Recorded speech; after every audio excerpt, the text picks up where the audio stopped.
League की। किसकी दोस्त? 1906 में स्थापना होती है मुस्लिम लीग की।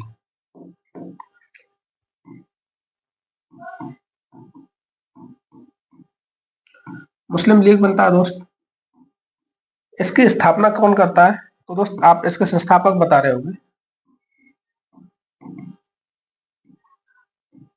संस्थापक सलीमुल्लाह, नवाब सलीमुल्लाह,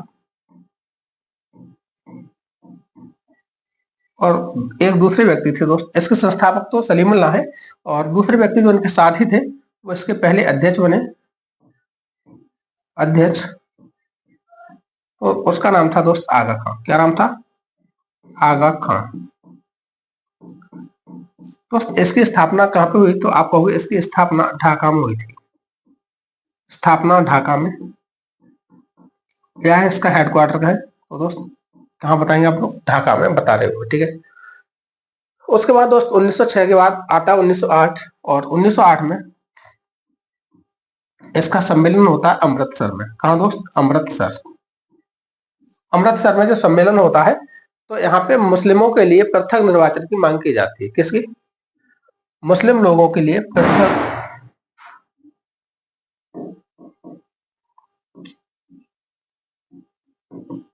मुस्लिमों के लिए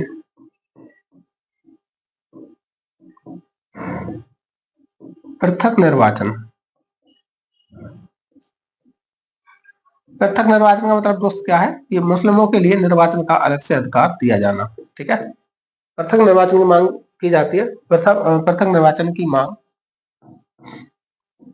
दोस्त 1908 में की जाती, लेकिन इसे स्वीकार कब किया गया? तो अगले ही वर्ष 1909 में 1909 में मार्ले मिंटो सुधार। कौन सा दोस्त? आप कहोगे मार्ले मिंटो सुधार। मार्ले मिंटो सुधार से स्वीकार किया गया।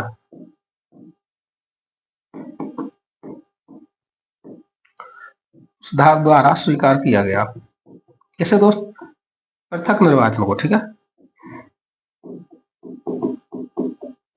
ये हो गया दोस्त 1906 और 1908।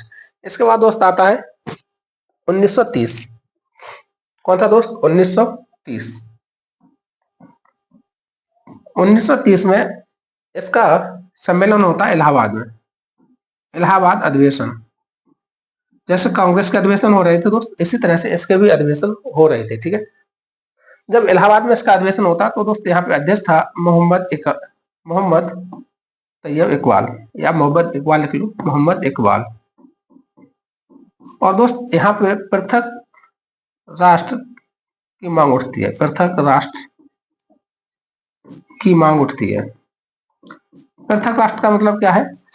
तो अखंड भारत है, अखंड भारत के कुछ हिस्सों को तोड़कर, कुछ हिस्सों को काटकर एक नया देश बनाने की मांग उठती है, ठीक है दोस्त। कहाँ पे? तो आपको 1930 में। उसके बाद आता है दोस्त 1933, और 1933 में कैम्ब्रिज विश्वविद्यालय के एक विद्यार्थी हैं। कैम्ब्रिज विश्वविद्यालय,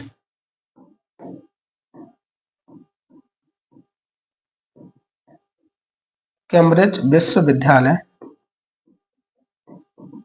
का छात्र। तो दोस्त कैम्ब्रिज विश्वविद्यालय का कौन सा छात्र था? तो आप कहोगे रहमत अली। रहमत अली, जिसने पाकिस्तान शब्द दिया था। रहमत अली ने पाकिस्तान शब्द गढ़ा। पाकिस्तान शब्द दिया था, ठीक है दोस्त। इतनी बात याद रखोगे। 1933 में किसने पाकिस्तान शब्द दिया? तो आप कहोगे 1933 में रहमत अली ने। इनका पूरा नाम है चौधरी रहमत अली। क्या नाम दोस्त? चौधरी रहमत अली ने पाकिस्तान शब्द दिया था, ठीक है। चलिए फिर अगले सवाल पर। और अगला सवाल आपका ये है, उस पंजाबी मुसलमान का नाम बताइए जो कैम्ब्रिज का छात्र था, जिसने 1933 में पाकिस्तान शब्द गढ़ा था। दोस्त आप तो कुछ रहा ही नहीं इसे बताने में, अब तो आप तुरंत बता देंगे।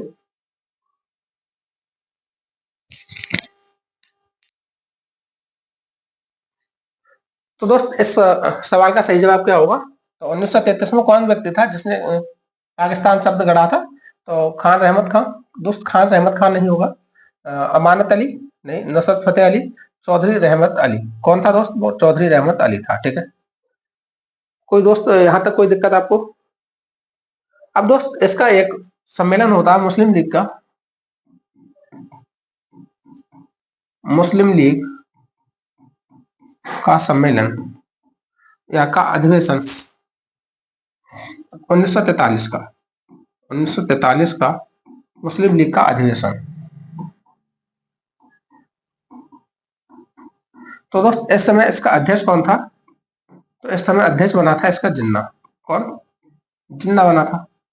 तो दोस्त जिन्ना ने यहाँ पे एक नारा दिया था, और इसने कहा था यहाँ पे जिन्ना ने कि बांटो और छोड़ो, बांटो और छोड़ो। बांटो और छोड़ो दोस्त कब कहा था? तो आप कहोगे 1943 में कहा था। ठीक है, और क्या था यहाँ पे? तो आप कहेंगे यहाँ पे 23 मार्च 1943 को, 1943 को पाकिस्तान दिवस मनाया गया। कौन सा दिवस दोस्त? तो आपको पाकिस्तान दिवस मनाया गया,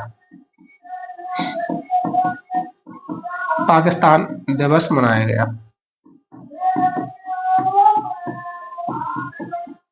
ठीक है दोस्त, तो 23 मार्च 1943 को कौन सा दिवस मनाया गया? तो आप कहोगे पाकिस्तान दिवस मनाया गया, और जिन्ना ने कहा था कि बांटो और छोड़ो।